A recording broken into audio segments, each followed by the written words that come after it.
I dare say Sri Yukteswar would have been the most sought-after guru in India had his words not been so candid and so censorious. I am hard on those who come for my training, he admitted to me. That is my way. Take it or leave it. I will never compromise. But you will be much kinder to your disciples. That is your way. I try to purify only in the fires of severity, searing beyond the average toleration.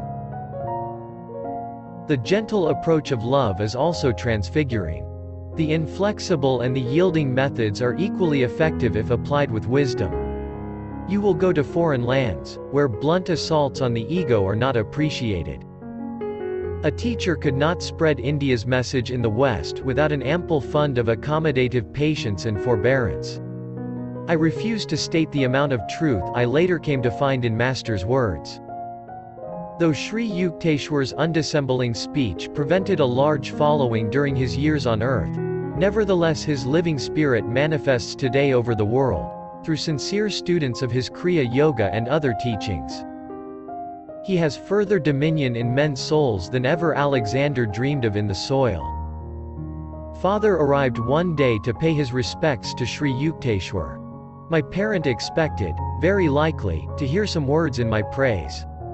He was shocked to be given a long account of my imperfections. It was Master's practice to recount simple, negligible shortcomings with an air of portentous gravity.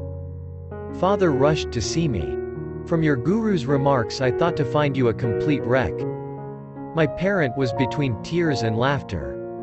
The only cause of Sri Yukteswar's displeasure at the time was that I had been trying, against his gentle hint, to convert a certain man to the spiritual path. With indignant speed I sought out my guru. He received me with downcast eyes, as though conscious of guilt. It was the only time I ever saw the divine lion meek before me. The unique moment was savored to the full. Sir, why did you judge me so mercilessly before my astounded father? Was that just? I will not do it again. Master's tone was apologetic. Instantly I was disarmed. How readily the great man admitted his fault. Though he never again upset Father's peace of mind, Master relentlessly continued to dissect me whenever and wherever he chose. New disciples often joined Sri Yukteswar in exhaustive criticism of others. Wise like the guru. Models of flawless discrimination. But he who takes the offensive must not be defenseless. The same carping students fled precipitately as soon as Master publicly unloosed in their direction a few shafts from his analytical quiver. Tender inner weaknesses, revolting at mild touches of censure, are like diseased parts of the body, recoiling before even delicate handling. This was Sri Yukteswar's amused comment on the flighty ones. There are disciples who seek a guru made in their own image. Such students often complained that they did not understand Sri Yukteswar. Neither do you comprehend God. I retorted on one occasion. When a saint is clear to you, you will be one. Among the trillion mysteries, breathing every second the inexplicable air, who may venture to ask that the fathomless nature of a master be instantly grasped? Students came, and generally went. Those who craved a path of oily sympathy and comfortable recognitions did not find it at the Hermitage. Master offered shelter and shepherding for the eons, but many disciples miserly demanded ego balm as well. They departed, preferring life's countless humiliations before any humility. Master's blazing rays, the open penetrating sunshine of his wisdom, were too powerful for their spiritual sickness. They sought some lesser teacher who, shading them with flattery, permitted the fitful sleep of ignorance. During my early months with Master, I had experienced a sensitive fear of his reprimands. These were reserved, I soon saw, for disciples who had asked for his verbal vivisection. If any writhing student made a protest, Sri Yukteswar would become unoffendedly silent. His words were never wrathful, but impersonal with wisdom. Master's insight was not for the unprepared ears of casual visitors. He seldom remarked on their defects, even if conspicuous. But toward students who sought his counsel, Sri Yukteswar felt a serious responsibility. Brave indeed is the guru who undertakes to transform the crude ore of ego-permeated humanity. A saint's courage roots in his compassion for the stumbling eyeless of this world. When I had abandoned underlying resentment, I found a marked decrease in my chastisement.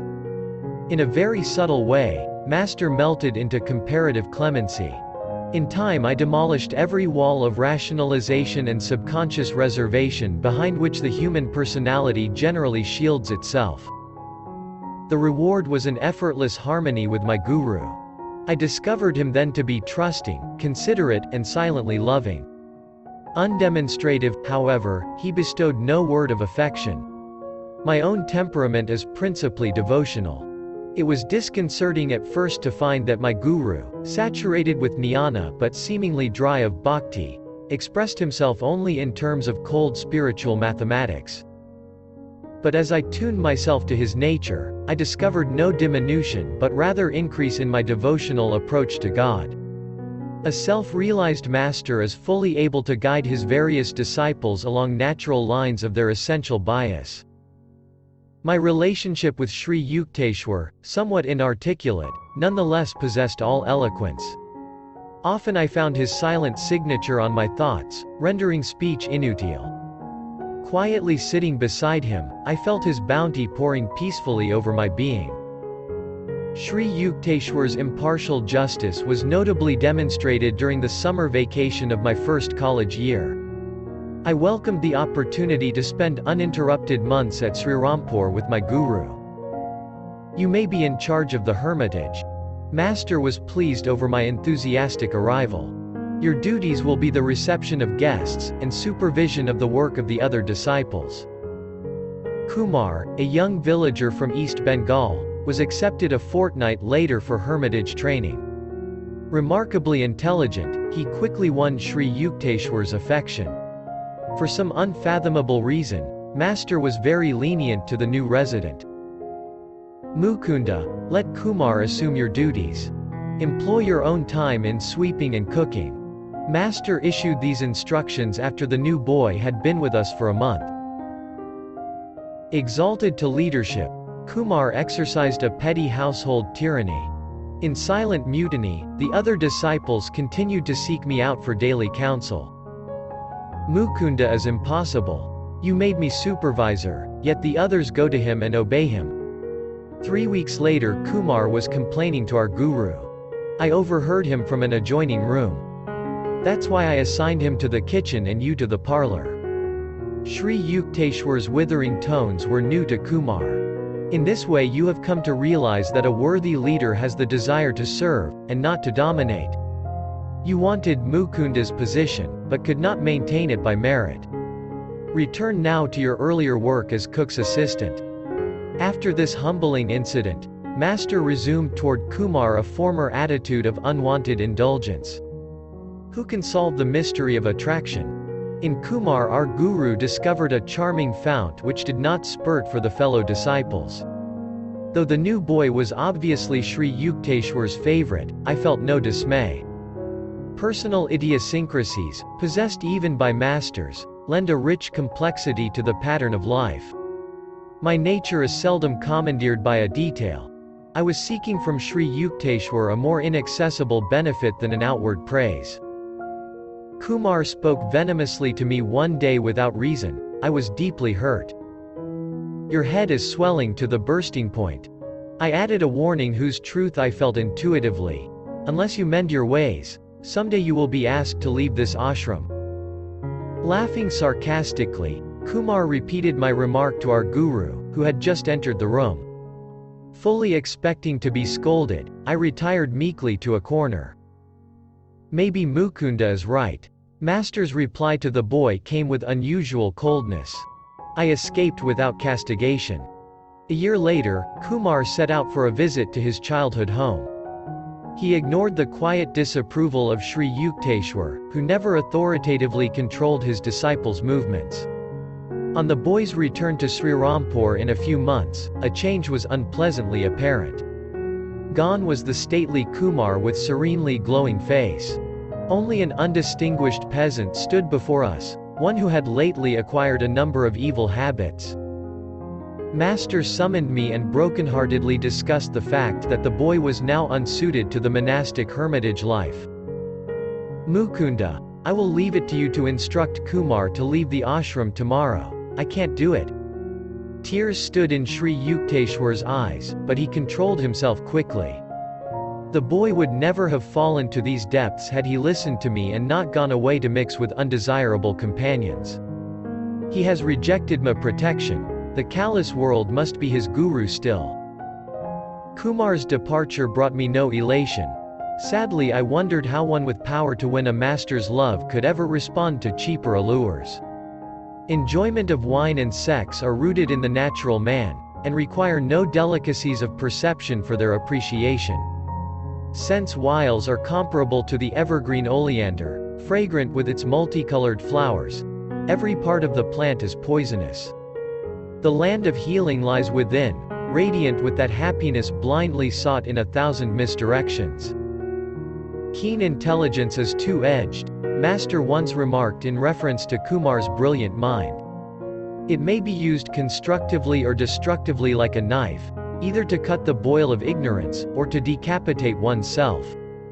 Intelligence is rightly guided only after the mind has acknowledged the inescapability of spiritual law. My guru mixed freely with men and women disciples, treating all as his children. Perceiving their soul equality, he showed no distinction or partiality.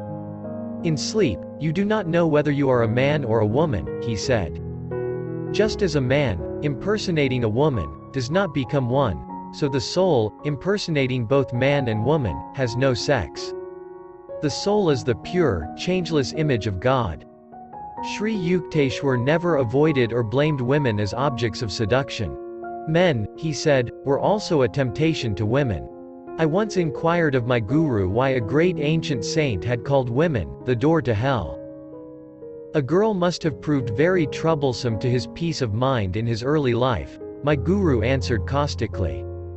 Otherwise he would have denounced, not woman, but some imperfection in his own self-control. If a visitor dared to relate a suggestive story in the Hermitage, Master would maintain an unresponsive silence.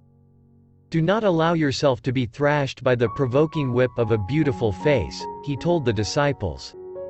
How can sense slaves enjoy the world? Its subtle flavors escape them while they grovel in primal mud. All nice discriminations are lost to the man of elemental lusts. Students seeking to escape from the dualistic Maya delusion received from Sri Yukteswar patient and understanding counsel. Just as the purpose of eating is to satisfy hunger, not greed, so the sex instinct is designed for the propagation of the species according to natural law, never for the kindling of insatiable longings, he said. Destroy wrong desires now. Otherwise they will follow you after the astral body is torn from its physical casing. Even when the flesh is weak, the mind should be constantly resistant. If temptation assails you with cruel force, overcome it by impersonal analysis and indomitable will. Every natural passion can be mastered. Conserve your powers. Be like the capacious ocean, absorbing within all the tributary rivers of the senses. Small yearnings are openings in the reservoir of your inner peace, permitting healing waters to be wasted in the desert soil of materialism. The forceful activating impulse of wrong desire is the greatest enemy to the happiness of man. Roam in the world as a lion of self-control. See that the frogs of weakness don't kick you around. The devotee is finally freed from all instinctive compulsions. He transforms his need for human affection into aspiration for God alone, a love solitary because omnipresent. Sri Yukteswar's mother lived in the Rana Mahal district of Benares where I had first visited my guru. Gracious and kindly, she was yet a woman of very decided opinions. I stood on her balcony one day and watched mother and son talking together. In his quiet, sensible way, Master was trying to convince her about something. He was apparently unsuccessful, for she shook her head with great vigor. Nay, nay, my son, go away now. Your wise words are not for me. I am not your disciple. Sri Yukteswar backed away without further argument, like a scolded child. I was touched at his great respect for his mother even in her unreasonable moods. She saw him only as her little boy, not as a sage. There was a charm about the trifling incident. It supplied a sidelight on my guru's unusual nature, inwardly humble and outwardly unbendable. The monastic regulations do not allow a swami to retain connection with worldly ties after their formal severance. He cannot perform the ceremonial family rites which are obligatory on the householder. Yet Shankara, the ancient founder of the Swami order, disregarded the injunctions. At the death of his beloved mother, he cremated her body with heavenly fire which he caused to spurt from his upraised hand. Sri Yukteswar also ignored the restrictions, in a fashion less spectacular. When his mother passed on, he arranged the crematory services by the holy Ganges in Benares, and fed many Brahmins in conformance with age-old custom. The Shastric prohibitions were intended to help swamis overcome narrow identifications. Shankara and Sri Yukteswar had wholly merged their beings in the impersonal spirit. They needed no rescue by rule. Sometimes, too, a master purposely ignores a canon in order to uphold its principle as superior to and independent of form. Thus Jesus plucked ears of corn on the day of rest. To the inevitable critics he said, "The Sabbath was made for man, and not man for the Sabbath." Outside of the scriptures, seldom was a book honored by Sri Yukteswar's perusal. Yet he was invariably acquainted with the latest scientific discoveries and other advancements of knowledge. A brilliant conversationalist, he enjoyed an exchange of views on countless topics with his guests. My guru's ready wit and rollicking laugh enlivened every discussion. Often grave, Master was never gloomy. To seek the Lord, one need not disfigure his face, he would remark. Remember that finding God will mean the funeral of all sorrows. Among the philosophers, professors, lawyers and scientists who came to the Hermitage, a number arrived for their first visit with the expectation of meeting an orthodox religionist. A supercilious smile or a glance of amused tolerance occasionally betrayed that the newcomers anticipated nothing more than a few pious platitudes. Yet their reluctant departure would bring an expressed conviction that Sri Yukteswar had shown precise insight into their specialized fields. My guru ordinarily was gentle and affable to guests. His welcome was given with charming cordiality. Yet inveterate egotists sometimes suffered an invigorating shock. They confronted in Master either a frigid indifference or a formidable opposition, ice or iron. A noted chemist once crossed swords with Sri Yukteswar. The visitor would not admit the existence of God, inasmuch as science has devised no means of detecting him. So you have inexplicably failed to isolate the supreme power in your test tubes. Master's gaze was stern. I recommend an unheard of experiment. Examine your thoughts unremittingly for 24 hours. Then wonder no longer at God's absence. A celebrated pundit received a similar jolt. With ostentatious zeal, the scholar shook the ashram rafters with scriptural lore. Resounding passages poured from the Mahabharata, the Upanishads, the Bhāshyas of Shankara. I am waiting to hear you. Sri Yukteswar's tone was inquiring, as though utter silence had reigned. The pundit was puzzled. Quotations there have been, in superabundance. Master's words convulsed me with mirth, as I squatted in my corner, at a respectful distance from the visitor. But what original commentary can you supply, from the uniqueness of your particular life? What holy text have you absorbed and made your own? In what ways have these timeless truths renovated your nature? Are you content to be a hollow Victrola, mechanically repeating the words of other men? I give up. The scholar's chagrin was comical. I have no inner realization. For the first time, perhaps, he understood that discerning placement of the comma does not atone for a spiritual coma. These bloodless pedants smell unduly of the lamp, my guru remarked after the departure of the chastened one. They prefer philosophy to be a gentle intellectual setting up exercise. Their elevated thoughts are carefully unrelated either to the crudity of outward action or to any scourging inner discipline. Master stressed on other occasions the futility of mere book learning. "Do not confuse understanding with a larger vocabulary," he remarked. "Sacred writings are beneficial in stimulating desire for inward realization, if one stanza at a time is slowly assimilated. Continual intellectual study results in vanity and the false satisfaction of an undigested knowledge." Sri Yukteswar related one of his own experiences in scriptural edification. The scene was a forest hermitage in eastern Bengal, where he observed the procedure of a renowned teacher, Dabru Balav. His method, at once simple and difficult, was common in ancient India. Dabru Balav had gathered his disciples around him in the sylvan solitudes. The holy Bhagavad Gita was open before them. Steadfastly they looked at one passage for half an hour, then closed their eyes. Another half-hour slipped away.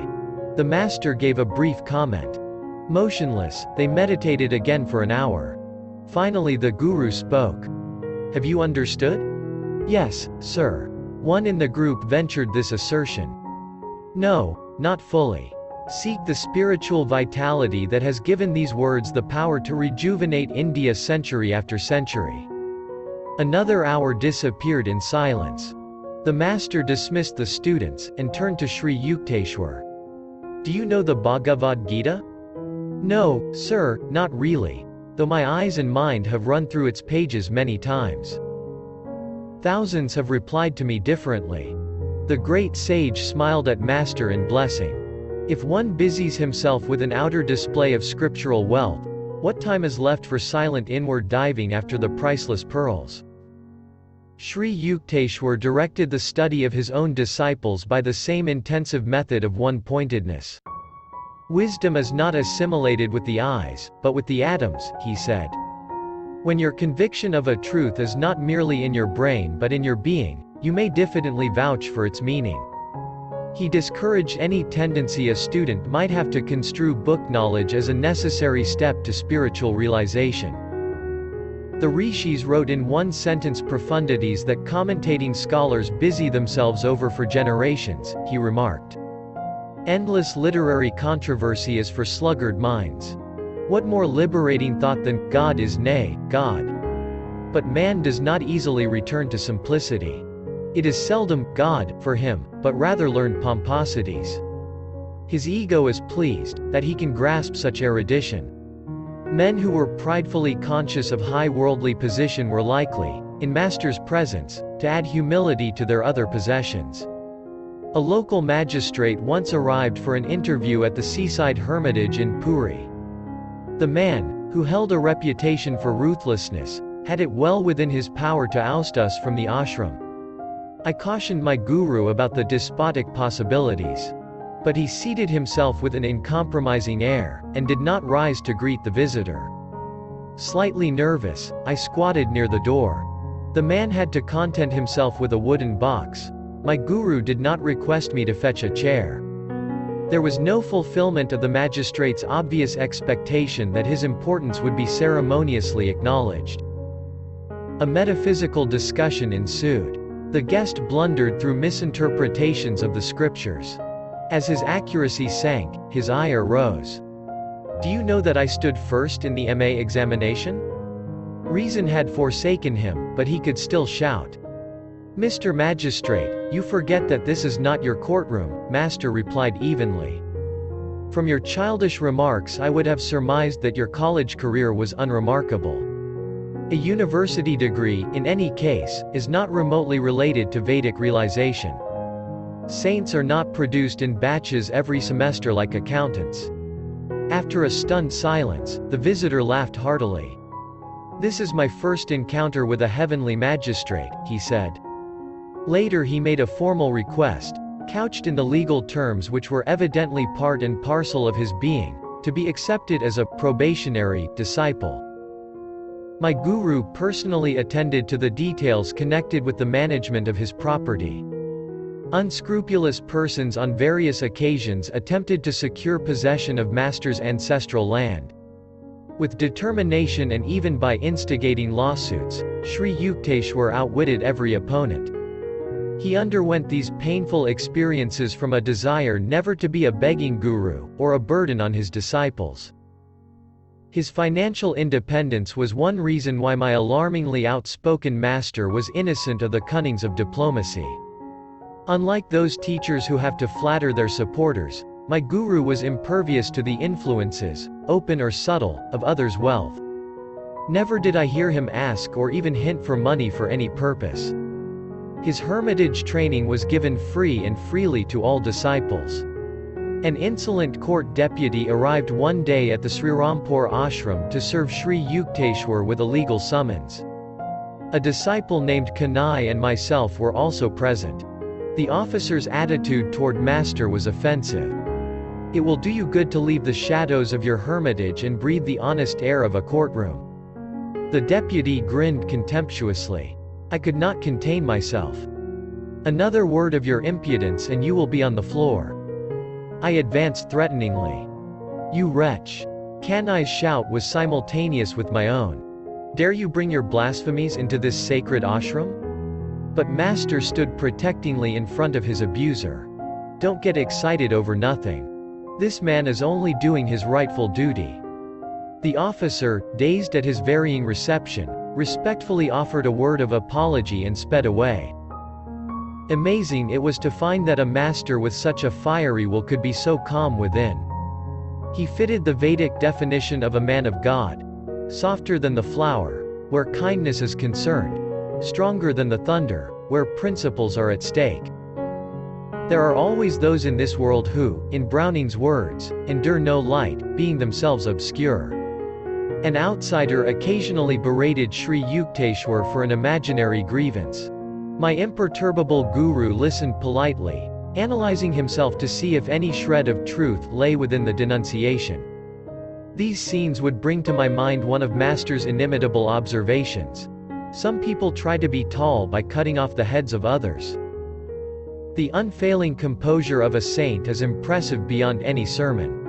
"He that is slow to anger is better than the mighty, and he that ruleth his spirit than he that taketh a city." I often reflected that my majestic master could easily have been an emperor or world-shaking warrior had his mind been centered on fame or worldly achievement. He had chosen instead to storm those inner citadels of wrath and egotism whose fall is the height of a man.